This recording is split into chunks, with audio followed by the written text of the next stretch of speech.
But that's also maybe where the students started to really get to know, oh, what does panic feel like? What does anxiety feel like before it's banging down the door? Like before it's stopping me in my tracks. What does it kind of feel like? And perhaps that's where I find myself in that future moment, and I start to notice that, and I feel that, and I go, oh, I know what's happening. I'm going to go use those strategies. I'm going to go regulate myself in some way. Hey there, and welcome to Tilt Parenting, a podcast featuring interviews and conversations aimed at inspiring, informing, and supporting parents raising differently wired kids. I'm your host, Debbie Reber, and my guest today is Zach Morris, a semi-frequent guest of this show. And I always love my conversations with Zach, so I was happy to bring him back to talk about somatic therapy and how this modality can be especially powerful in supporting differently wired kids who are struggling with anxiety and depression or recovering from both big and little t trauma. In our conversation, we get into the Polyvagal theory, what somatic therapy is, what it looks like in practice, the underlying power of somatic healing, and how it can help kids develop resilience, even in the face of stressful situations.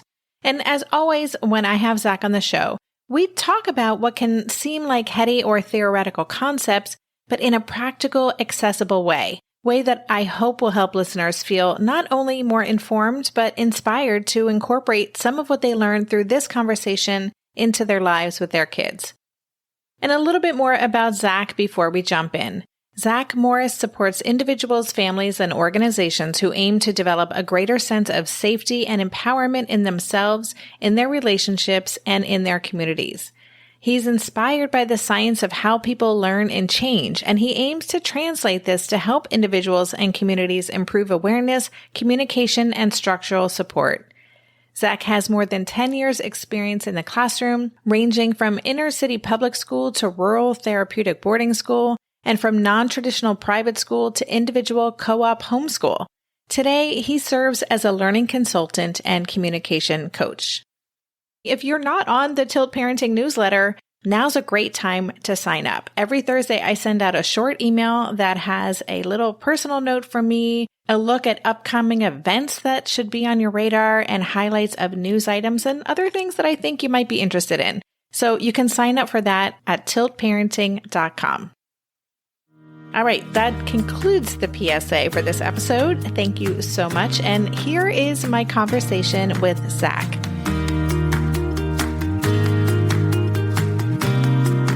Hey, Zach, welcome back to the show. Thanks so much for having me, Debbie. Happy to be here. Yes, I'm so excited because we always have such interesting conversations. And I'm just going to say up front, listeners, if you haven't heard Zach yet talking with me or just talking in general, be sure to check out the show notes page because I'll have links to our previous conversations as well as to Zach's podcast because they're always insightful, deep, all over the place, but in a very interesting way conversation. So go listen to those.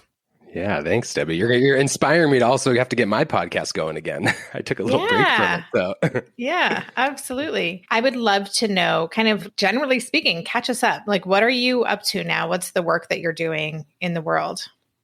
Yeah, so I've really, in the last couple years, moved into serving as a learning consultant and family support specialist, working with individual families, working with other school programs and other teams, on a lot of structural development for what's just supporting more connection, collaboration, understanding for whatever we're sort of navigating here. And so really similar to the world I've been in when I was running the school and doing all that. And now just kind of taking it more to individual families and individual organizations that are trying to redesign or just sort of evolve, what they have going on to help create more wonderfulness for everybody.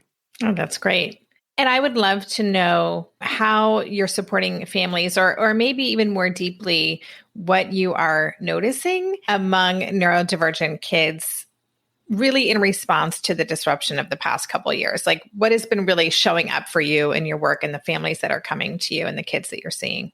Yeah, that's an interesting question because I think there's such a split experience in a lot of respects, right? I have for families that have kiddos and students who maybe we're needing more spaciousness and needing more flexibility, time, all of these things that actually the last couple of years has provided a lot of opportunity for that nervous system to experience a little bit more sort of consistency of safety and security and all of those things. So for as many people that I'm kind of just getting connected with that maybe have been navigating some challenges or things like that, like maybe the last couple of years is actually things have settled and now we're maybe actually able to kind of do some more work that is maybe accessible that in the height of it, maybe wasn't quite so much. And then on the other end of the spectrum for all those kiddos that we're thriving in the social, and really need that stimulation on potentially higher levels and things like that maybe there's some increased loneliness or missing connection and some things like that have changed things. But across the board, I guess, and this is maybe kind of leading into what we'll end up talking about today, is just the common thread that I see the most is this experience of getting kicked out of a sense of safety in the body, and that puts me into a place of overwhelm, anxiety, worry. The narratives start flooding, right? And all of a sudden, now I have needs, and I'm or I maybe can't access something, so I think that's what I see people needing the most support in, is how to support our kids spending more regular time in that sense of safety in their system, but also developing more efficient and effective strategies for getting back to that place of safety once I'm kicked out of it. And even recognizing that that's what's going on for me, perhaps. This feels very much tied into, and we were talking about this before, the polyvagal theory. We haven't done an episode just on polyvagal theory, but it's certainly come up in conversation. Mona Delahooke, who wrote this amazing book, Brain Body Parenting, really is talking about kids' nervous systems and what's going on. So could you talk more even about the polyvagal theory? And I'm curious to know, again, maybe tied to what we've experienced as a collective over the past few years, are you seeing things show up differently for kids, or also is it a result of maybe just particular experiences that they've had in schools or otherwise over the course of their life? Yeah, I think for a lot of the families I'm working with, I would say that the last year hasn't necessarily exacerbated some of that, unless all of a sudden I'm like, wow, I'm so missing that community I was a part of, or like all those people. And now that's what's really impacting me. That seems to be the main demographic that I see, like having especially been impacted maybe in that last year in a way. But a lot of the other aspects of it is just sort of, I guess, what we would describe as more of some of those like complex traumas, right? Those little T traumas that just sort of develop over time that we all have in some way, right? Where just from like patterned sort of habituation of experience with something, now I'm sort of carrying a little bit of a visceral experience from that experience into future moments, right? And so when we talk, polyvagal theory, right, talks so much about essentially how trauma impacts the nervous system, right? What that does, for our experience. And when I'm sort of having a trauma experience, we can sort of talk about it as how it's the past arising in the present. And that's what that visceral experience is on a physiological level. So polyvagal theory really sort of brings us into examining this part of our nervous system that is our social engagement system, right? That's unique to the mammalian system, that's sort of stacked on top of other parts of our autonomic system. And that's the place that keeps us, like when we're in our social engagement system, that's where we are in relationship and we can be flexible and we can access our core values, right? All of these things that are sort of going to impact us being our best self in a lot of respects, right?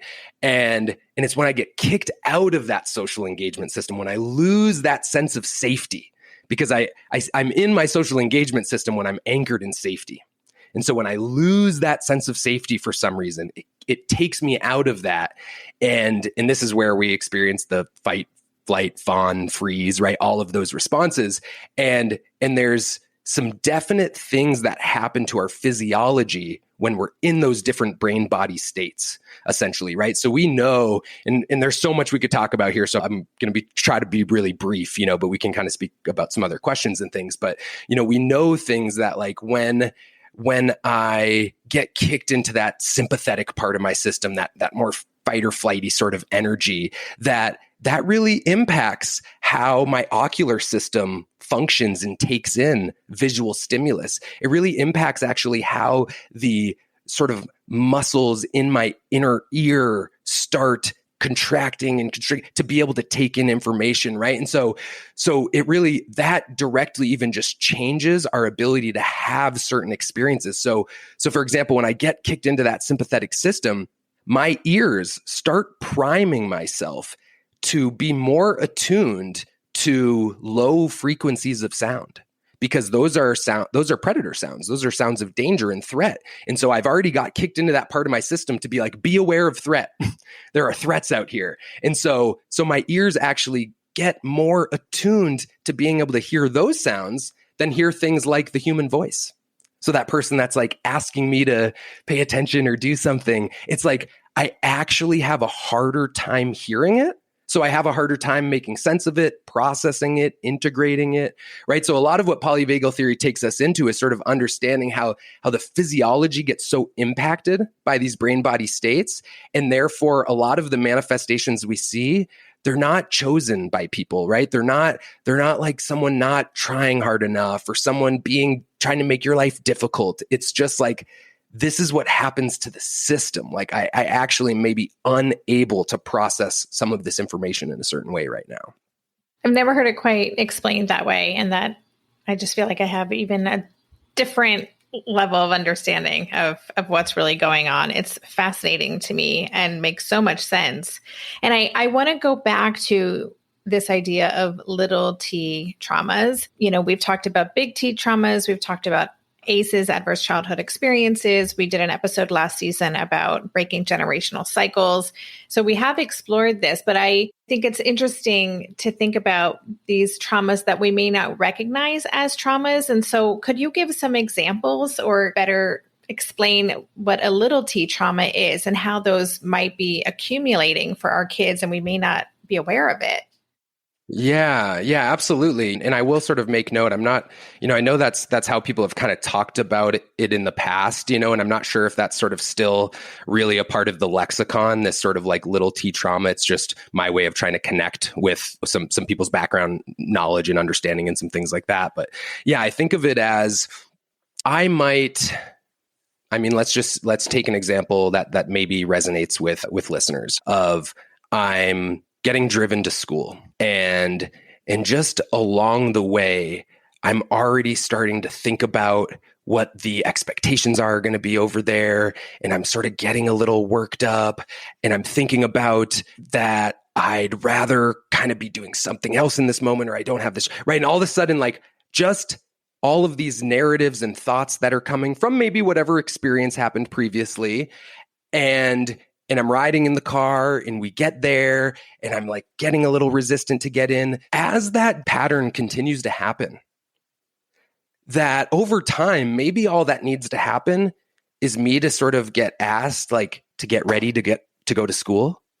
And I already start feeling all of those experiences that have been sort of building in that other moment of like when I'm in the car and I'm actually kind of feeling a little sick to my stomach maybe, or I'm getting sweaty and all of a sudden someone asks me, hey, can you get ready for school? And I start feeling that a little, but I might not be aware of it, right? So this is where sort of like somatic experiencing and understanding of polyvagal really comes into play, is how do we help our children really get to know the experience, not the narrative, not the perception, but the just actual experience in this moment. What Deb Dana talks about, right? She's really involved with polyvagal theory, and Steve Porges resonates with this, right?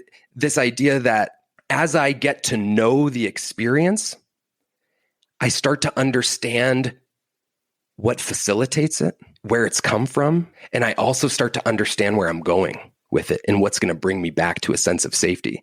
I was just talking about this today, and I think this analogy kind of like helps me wrap my head around it a little, of that idea of like the value of knowing our experience and really just like noticing it and knowing what's there. Is like, take that idea of when you've maybe felt hangry. Never happened to me, but keep going. Yeah.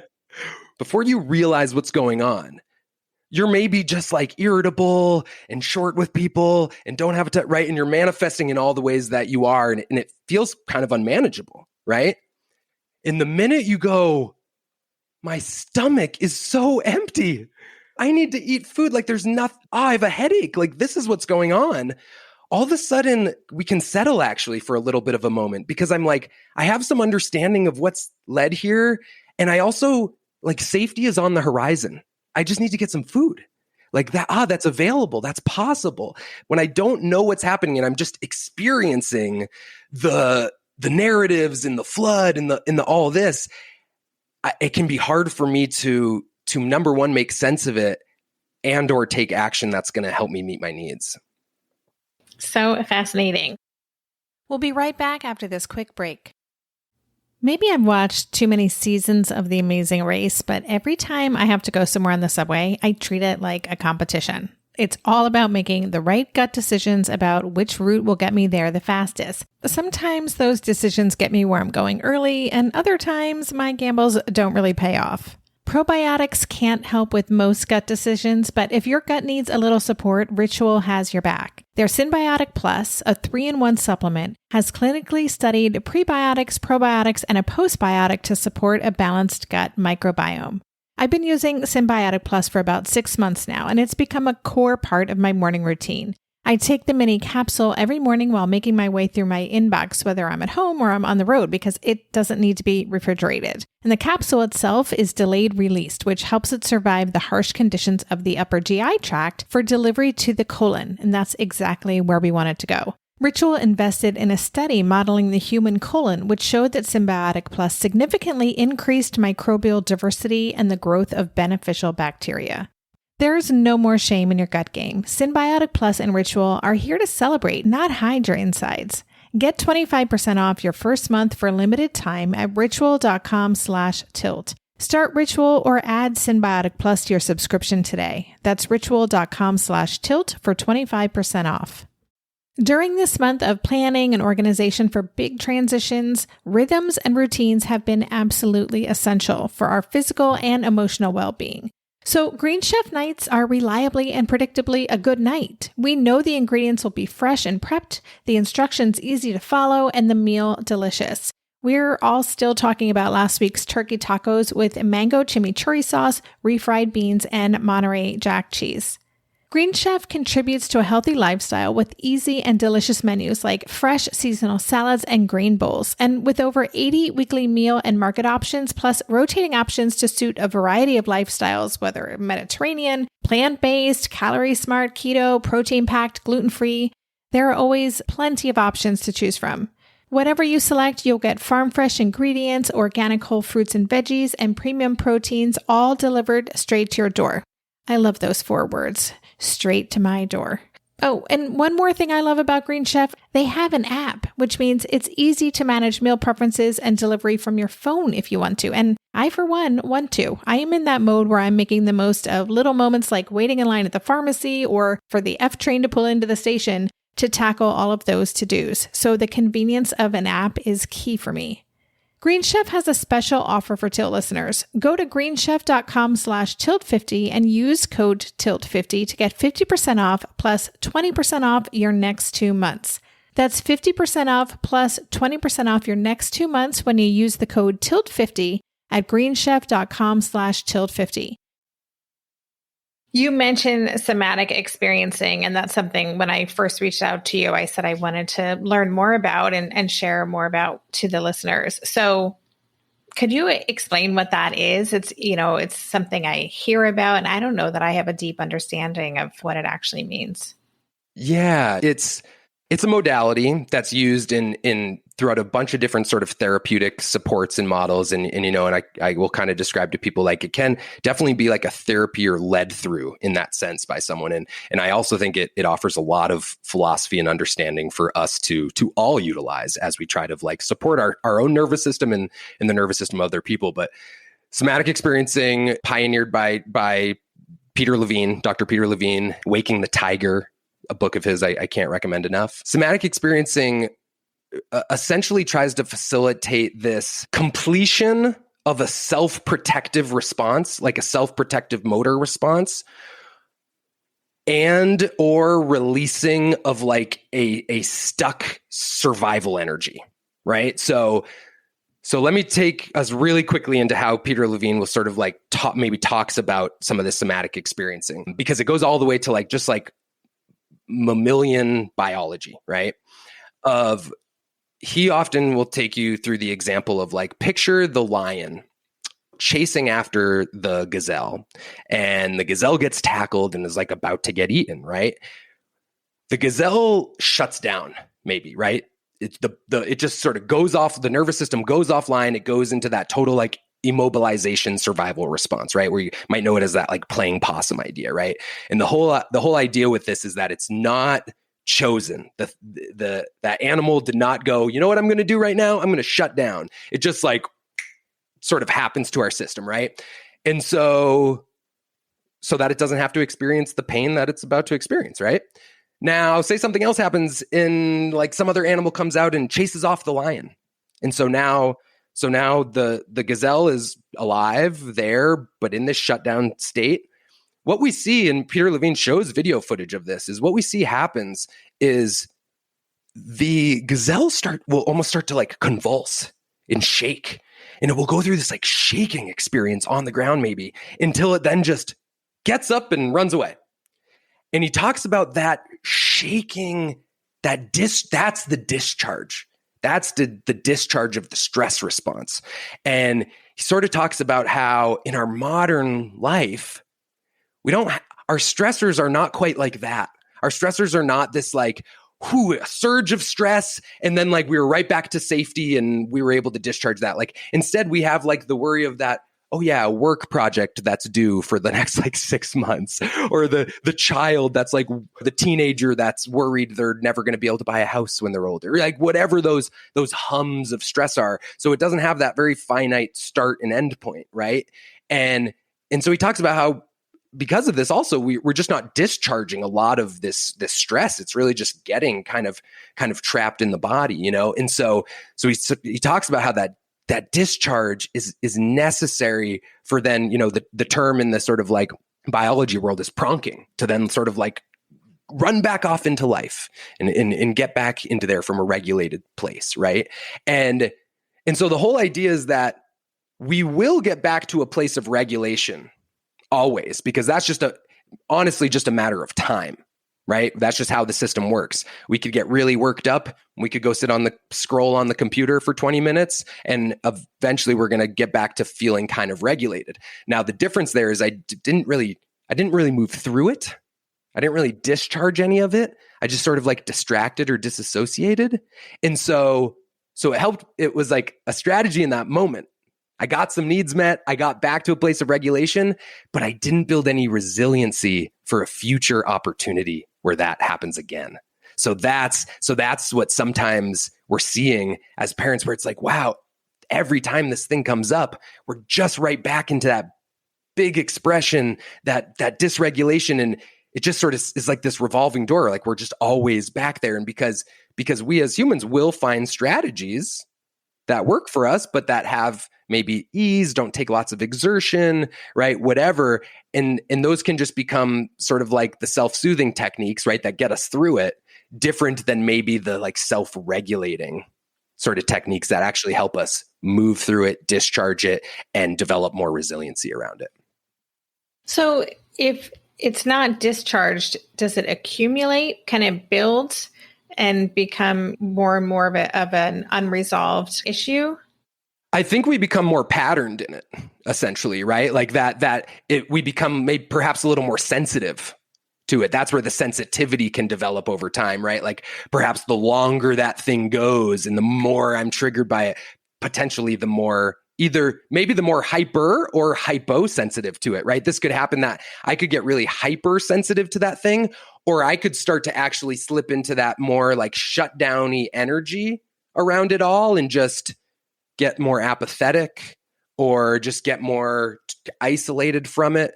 So that experience could be big, but it might not feel super big for me, right? It doesn't always have to go to that hyper state. I could kind of start to shut down around it. And that also sort of depends, I think, a lot on just like personalities and attachments and sort of all of that is like, what is your go-to, when you get dysregulated? Like me, I'm a total fawner.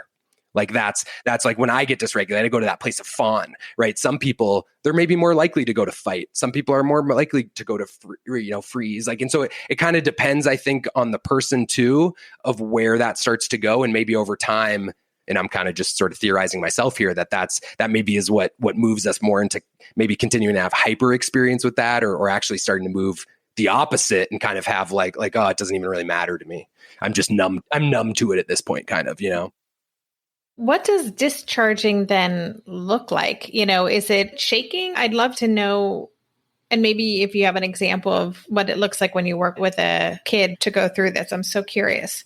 Yeah. It could be as simple as tears coming out, right? We're all familiar with that of like, you're sitting with someone, and maybe, I don't know, you even just like, maybe you asked the right question or you said the right thing and all of a sudden someone's just welling up in tears. Like that's a bit of a discharge, right? When I'm getting that out. We've all even maybe had experience with the really young toddler who's like totally worked up. They're kind of like almost hyperventilating and I've like scooped them up and I'm rubbing their back or something and they finally have that moment of like, that like deep sigh, right? Like that can be a discharge. So this is also something I talk a lot about with parents of teenagers where we get lots of sighs.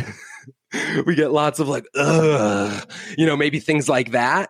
And I really try to empower people to like, what if I see some of that through this lens of discharge, depending, right? Like on what's going on, because sometimes we try to like get people to not do that out of like politeness or out of whatever, right? But what if that's serving something for me? So, maybe I've asked someone to do something for me and not out of fear and obligation, right? But just out of a sort of asking. They don't really want to, but they're willing.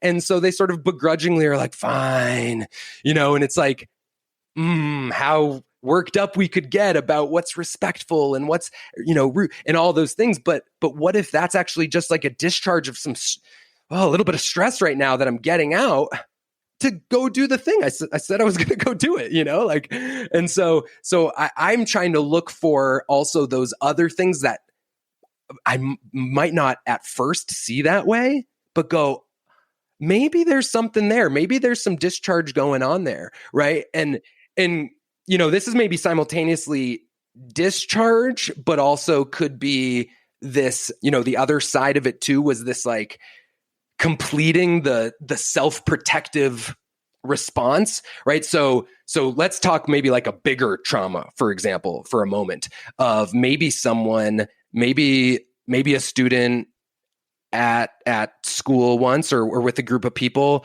all of a sudden kind of was like the victim of some maybe really intense bullying, where maybe they were being even like constrained with their physical movement in some way or something like that. And they couldn't get away. That's response was maybe what was happening in that moment. I had an urge to flee, to get away, but I couldn't. That's going to be intense on my system of how some of that stress response is going to get lodged in here because I didn't get to do the thing to complete the motion. And so sometimes this is that moment of maybe someone gets triggered, right? Like by something that triggers that experience of that. And all of a sudden I have this, like, I'm having these visceral feelings as if I'm like back in that situation where people are bullying me, like the past coming into the present.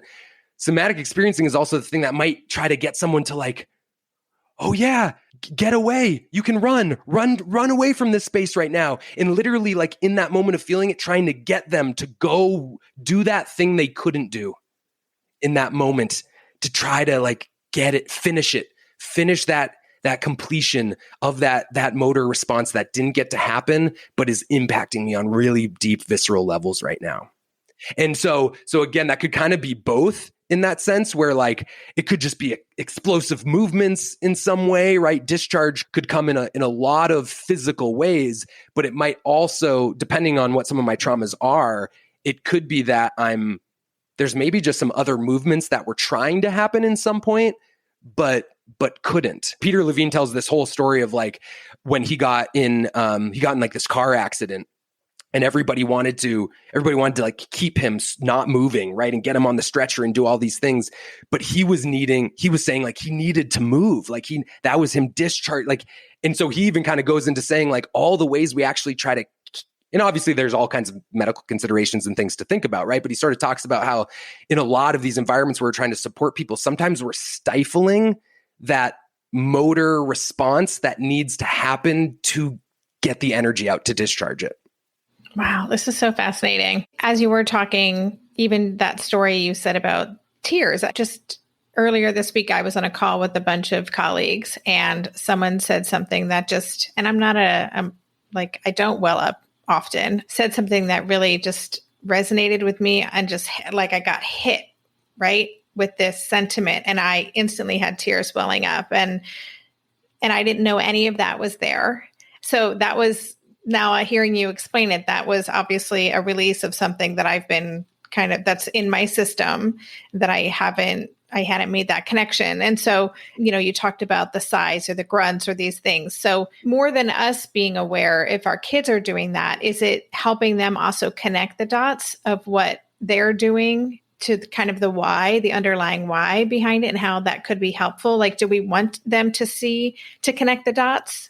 Yeah, I think ultimately, I think the rub is like, how do we lead people into that where that's not threatening, right? Where it's like, it doesn't become like kind of too formalized or too whatever, And so I find that this really all starts with a noticing practice, right? That like essentially what we're ultimately trying to do is notice what happens for me in this maybe situation where I get pinged into activation.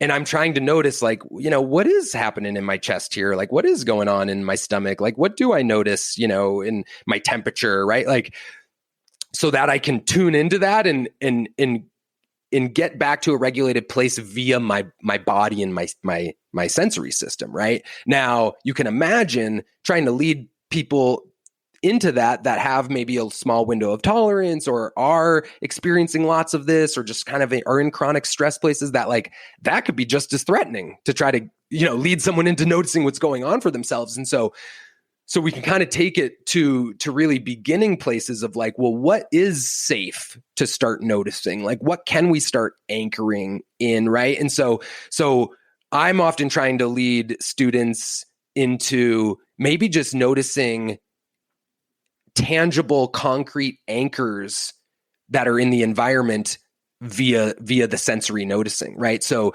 some just to up my practice of even being able to do that, even being able to notice like I'm in a body and I'm having experiences in the body, right? Like you could go on a bike ride with your child, and on that bike ride, we could be like talking about some philosophy concept or not talking at all. And everybody's just like thinking about their day yesterday.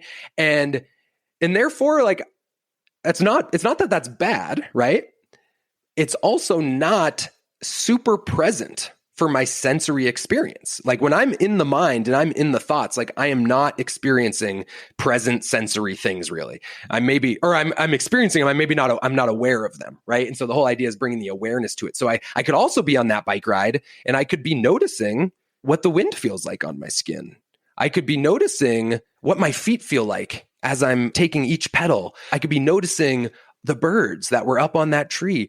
That's that practice of being in my sensory system and going, wow, I'm a body that sees stuff. I'm a body that feels temperature, because that's what's really real and tangible right now.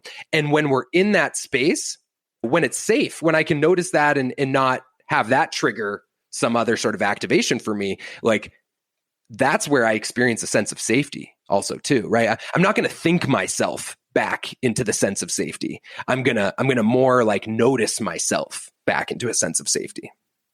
We'll be right back after this quick break.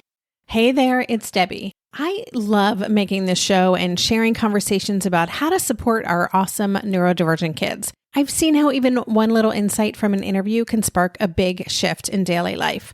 But I know that raising complex kids can be messy and lonely. And just when we think we figured it out, something comes up that boots us right back to feeling overwhelmed and stuck. That's why I've poured everything into creating a way for parents like us navigating complex parenting journeys to join together and chart a path that feels positive, hopeful, and doable. It's the brand new Differently Wired Club experience. In the club, you'll get personal support from me and other seasoned parent coaches, 6 live calls every month where you can connect and get your personal questions answered, the opportunity to learn directly from authors and experts like I have on this show, monthly themes for getting specific and tactical, an exclusive private podcast feed, and the best, most generous community of parents. Seriously, these folks show up for themselves and each other, and that right there is really everything. Because it's a daily reminder that we're not alone. Our kids aren't broken, and we have totally got this. The recently rebooted Differently Wired Club is on a brand new platform with its very own iOS and Android app. It is such a great space. However you learn, whatever your style, no matter the ages, genders, and neurodivergent profile of your children, the Differently Wired Club can help you cultivate the positive shifts you're hoping for. Join us today by going to tiltparenting.com/club. That's tiltparenting.com/club. I hope to see you on the inside. Hey, are you a parent of a teenager? Are you feeling overwhelmed about how to be what they need while also holding limits and boundaries that keep them safe? Are you tired of conversations that negate how messy this season of parenting is? Well, I've got you. My name is Casey O'Rourke. I am a positive discipline trainer, parent coach, and the host of the Joyful Courage podcast. Every week, I come to you with an interview digging into tough topics with experts I trust and solo shows that go deep into the personal growth and mindset needed to raise teens in a way that grows them into confident, capable young people. I am not afraid of getting real about the intersection of conscious parenting and the teen years, while also bringing in vulnerability, humor, and lightness. I'm walking the path with you and honored to serve. Listen to Joyful Courage on Apple Podcasts, Spotify, or wherever you consume podcasts. I mean, what you were talking about before was really a PTSD response, right? When we, in a situation where we get triggered and have that same experience. That's a word or a condition that I think gets thrown around a lot, especially when talking about neurodivergent kids. I hear from parents all the time, my kid has PTSD from school experiences. I think we've even talked about this maybe on our very first conversation, the kids who would show up to your school, many of them were experiencing that. So I'd love to even just talk about the relationship between neurodivergence and trauma. And our neurodivergent people who tend to have very kind of profound sensory experiences, more open to somatic experiencing as a modality. I don't know if my question makes sense, but I'm kind of interested in the intersection of all these things. Yeah, I'll first kind of speak towards, what I see in this sort of like PTSD, neurodivergent trauma relationship a little bit, and as just being an educator and not diagnosing psychologist at all, but I sort of, the thread that I see is that what shows up in both of those situations, even though there's multitudes in that situation, right? The PTSD experience or whatever other neurodivergent sort of experience I'm having is that I'm easily kicked out of my sense of safety. So like that's the common thread. And because that is what's happening, we can look at the physiology and the biology like through a very similar lens. We can sort of say, well, polyvagal theory and somatic experience is going to apply to both of these because whether you got kicked out of your sense of safety because of X or whether you got kicked out of your sense of safety because of Y, like that doesn't really totally matter, actually. It just matters that you're not in your sense of safety. So what does that mean is happening to your body? And what is the road to getting back to that place? If that makes sense. It does. And Mona Delhook in her book, Brain Body Parenting, talks about having I think she calls it one's platform. Their kind of how sturdy is their platform, and that neurodivergent kids kind of inherently have a platform that may not be as sturdy, so they're more primed to be kicked out of that sense of safety. Exactly. And so now speaking towards like whether, what I see on sort of the neurodivergent population of like maybe connecting with like some of these somatic experiencing practices or things like that a little more or not, is that I think in the beginning, it can be more challenging maybe to bring someone into that, right? Because I'm dealing with this experience a lot, right? So it's like, so if I'm not experiencing a sense of safety a lot, it's hard to do these things because we also introduce this from a place of safety. So the whole idea is like, if you were going to try to help sort of the noticing in some of these things, we typically don't really bring it in right when you're really activated and you're dysregulated. Like we try to bring it in from the other more regulated places, and maybe we'll then start to get to bring it in these other moments, right? But what I find is once we get the access, often then people seem to be interested to take it really far because we can experience the value, we can get relief maybe for the first time, right? So to tell a brief story, I have a student I've worked with for probably the last 7 years, and for a long time had been trying to lead this student kind of into some of this stuff, right? Into some of these noticing, but there was a lot of resistance, right? Because that seemed threatening, right? Also, you can imagine to go to my quiet times of also noticing and being in my spaciousness. Well, that's when the threats really start creeping in. That's where my mind starts going, and so, and also I might feel like I've tried so many things or met with so many different people that like, I don't want to just try the next thing, right? Like, I don't feel very hopeful that that's maybe going to do anything for me, right? So sort of been in this relationship for a long time, not really getting a whole lot of movement on it, and finally do, right? Finally, for whatever reason, I think this is also happens a lot, is like sometimes it's just a matter of time and maturation that someone needs to get to sort of be open to finally being guided in some way, right? Because I haven't figured it out myself. I continue to have the same experience.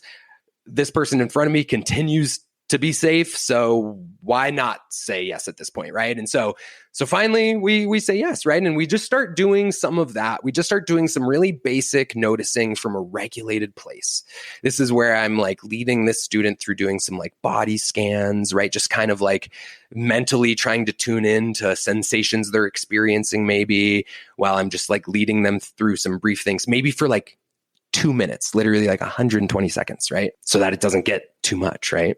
And then all of a sudden we start to lose it and lose ourselves. And we do that for a little bit. And next thing you know, like we're doing it longer, right? And I'm checking in with this student and I hear like, wow, yeah, every time we finish those 2 minutes, this person's feeling relaxed. Like they kind of enjoyed that time, right? Like, and so we kind of start doing a little longer. And then I start introducing some more techniques that someone could sort of engage themselves. We start doing a couple different breathing things. We start doing some different self-massage. We start doing some different things like that.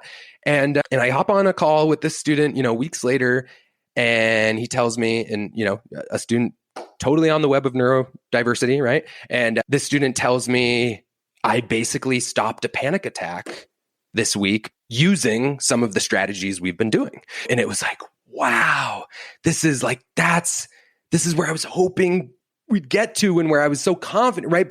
And we couldn't touch it for a long time, but once it was safe and once we got in and once we utilized it, all of a sudden he pulled it out and was like, I started to notice, right? Because that was the whole thing, is inside of this. This is where like eventually you may even be able to take someone, right?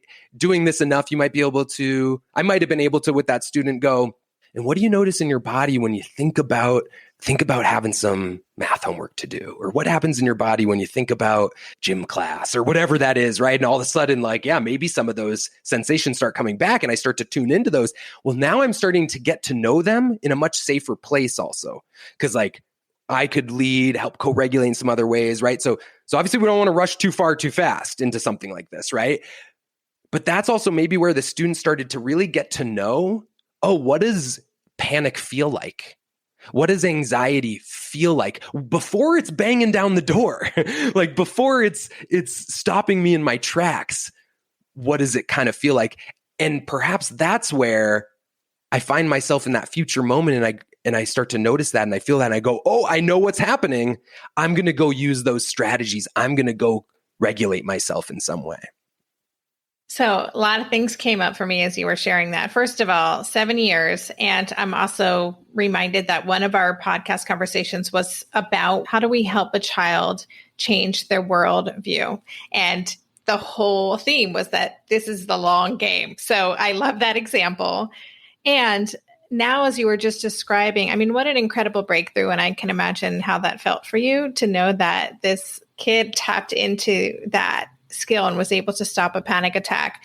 I think about the zones of regulation and the charts that kids in first grade are given. Like when you're feeling this way means you're going into the orange zone or the red zone or whatever. And you know, every time you stop yourself from doing that, you'll get a chart or a sticker or whatever it is. And I think about just hearing you describe this work and as a adult human, knowing how hard it is to really understand my body's cues and recognize them and notice them in time to even make a conscious decision. It just really strikes me, and hearing you describe this, of the expectations that we have surrounding what kids should be able to do. And we really expect them to learn these emotional regulation skills really quickly because we're so focused on behavior and classroom management and all of those things.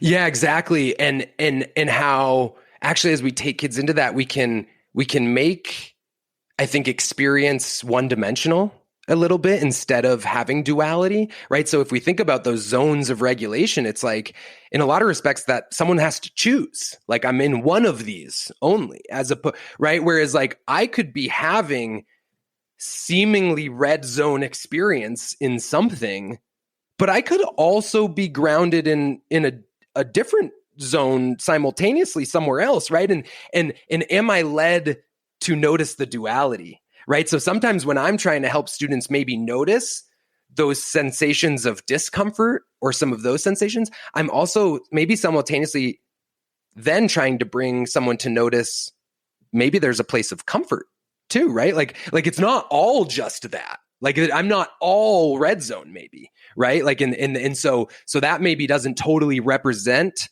this complex dual experience for me. And that's why I'm really confused too, is because like, you know, I simultaneously don't want to and do want to.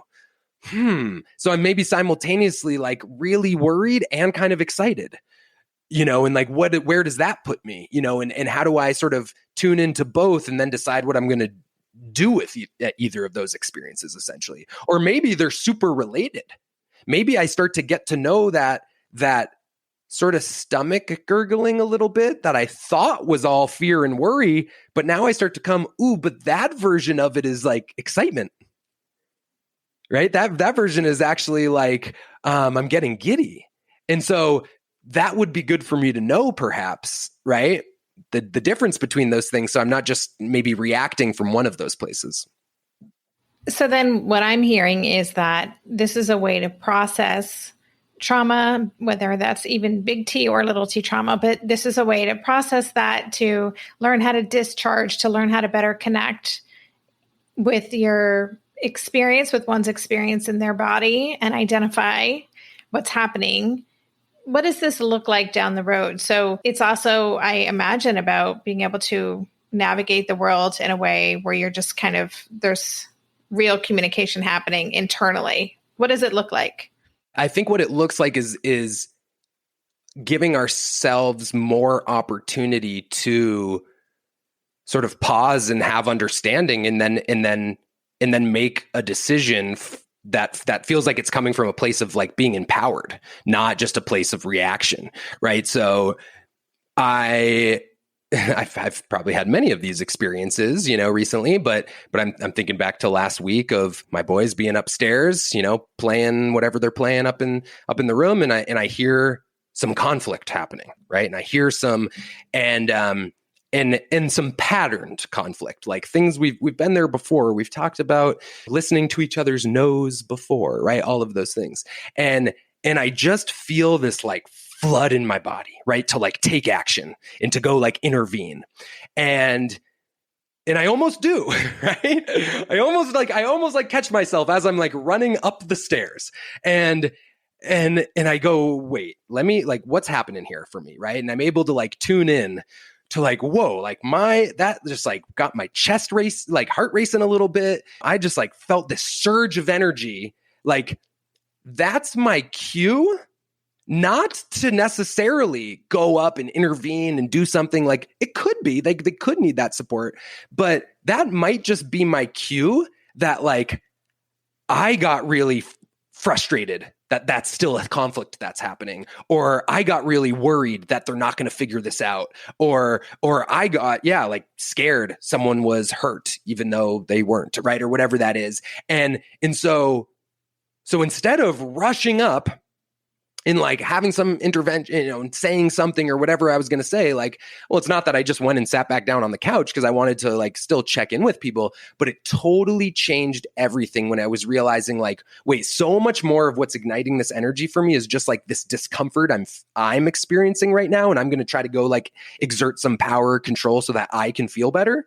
Like, instead that looked like me more quietly going up the stairs, looking for something in the closet, like not just to make sure people were safe, not directing my attention to them at all. And we'll talk about that thing later when people are regulated, or people, because in that moment, if I would have just gone in, they probably would have deer in headlights, like immediately been afraid, right? Like and therefore now on that spectrum of receptivity and defensiveness, they're way on the end of defensiveness, and we're not going to get anywhere. So instead, right, we're able to just have that conversation a little later of like, hey, I noticed this thing earlier. What were you thinking about? Right. And then we could actually maybe do something with it. But what it looked like in the moment was noticing me using the information that I know that tells me about myself, my experience, my needs, and then taking an action that actually aligns a lot more with my core values and my sort of like clear perspective after the fact. What I would have been like, that's how I would have wanted to do it. I don't know if that answers your question, but.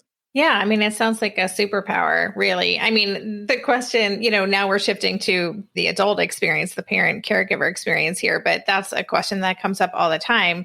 How do I do what you did? How do I stop before I? Yeah, and we can just, so we can extrapolate that to our children, right? And so it's like, it's not going to be around the same topics, but it's that moment of like, ooh, did I have that moment of like pausing, taking stock a little bit, and sort of just getting a little bit more clarity on what's really going on, right? That like, this is what's really happening right now, not necessarily just all the stories I would tell myself or all the sort of perceptions I'm making or intentions I'm giving to someone else, or, whatever that is. Like, I can get a little more clear on this is what's real right now. Okay, that's great. And so for people who are listening to this who want to explore experiencing somatic therapy as a modality for their kids, you mentioned Waking the Tiger. Do you have any other favorite resources that they should check out? And I can include these in the show notes page. Yeah, there's a book called Befriending Your Nervous System by Deb Dana. And Deb Dana, so much.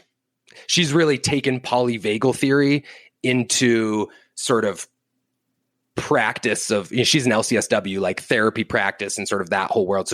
So she's making polyvagal theory really applicable to you. So I think that's a great resource. And Kimberly Ann Johnson, any of her works, her main book is escaping me right. Call of the Wild by Kimberly Ann Johnson. So many more, but that'll get everybody started. That's great. No, I'll definitely include those. Listeners, you can check those out. I'm going to be putting them on my Amazon. Oh, and actually one last one, because even totally a part of this whole mix is The Body Keeps the Score by Bessel van der Kolk. Yeah, huge part of it.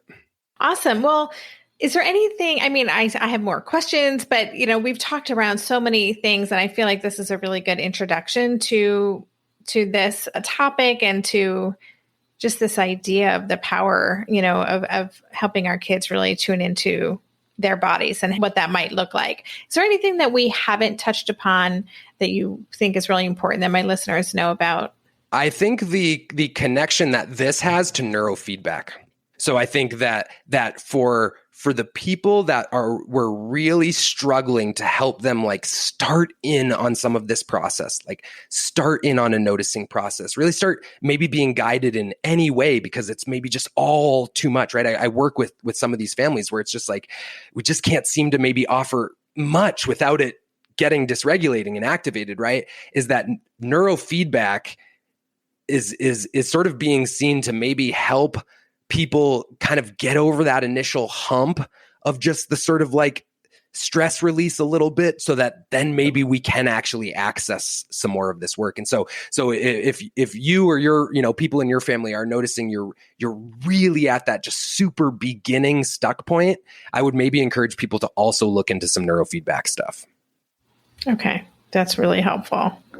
And that's another topic that I need to bring onto the show. There's so much to talk about, so much to learn about, but this has been fascinating. Before we go, just let people know where they can connect with you. Yeah, you can find me on my website, aliveatlearn.com. That's all spelled out, 3 words, aliveatlearn.com. I'm not frequent in the social media world much, so you won't find me on there really, but there's contact form on my website. You can reach out, and they also might find me on the PDA North America website. And there's a lot of things sometimes happening with PDA North America. I'm running some workshops over there, some different things. And so people might also see what's happening over in that realm. Oh, that's great to know. Yeah, we've done a couple episodes on PDA, and I know that we have a lot of listeners who are getting very involved and excited that there's more resources here in the US specifically for PDA. So that's great. Awesome. Well, thank you again for hanging out with us this afternoon, and just great to connect again. Thank you, Debbie. It was a pleasure to be here. Thanks for all the work you're bringing to the world as well, and showcasing all these resources. So thanks so much. You've been listening to the Tilt Parenting Podcast. To go deeper into this episode, visit the extensive show notes page. For every episode, there's a dedicated page on my website with links to all the resources mentioned, a full transcript, and a podcast player with key takeaways marked so you can easily go back and re-listen to the sections you're most interested in. Just go to tiltparenting.com/podcast and select this episode. The Tilt Parenting Podcast is hosted by me, Debbie Reber, author of the book Differently Wired and the founder of Tilt Parenting. This episode was edited by Andrea Curtis Amasquita, and show notes were put together by myself, Andrea, and Lindsay McFadden. If you get a lot out of this podcast and want to help cover the cost of its production, please consider joining my Patreon campaign. On Patreon, you can sign up to make a small monthly contribution, as little as $2 a month. And it's super easy to sign up. Just go to patreon.com/tiltparenting to learn more, or click on the Patreon link on any show notes page. To follow Tilt Parenting on social media, go to @tiltparenting on Instagram and Twitter, and on Facebook.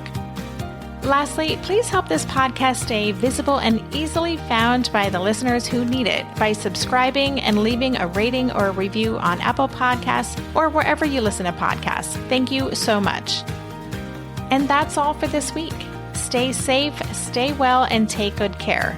And for more information about this podcast or any of the resources that Tilt offers, visit tiltparenting.com.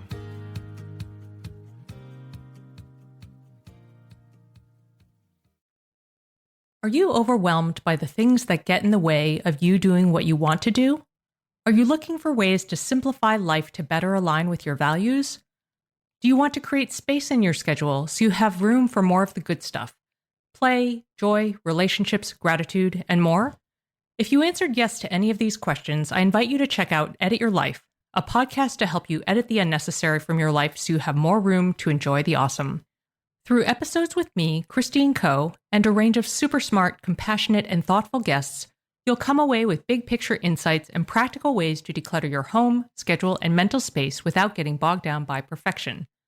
I have always believed that small moments and actions matter tremendously. My goal is to help you find agency and space in your life through doable baby steps that will leave you feeling accomplished instead of overwhelmed.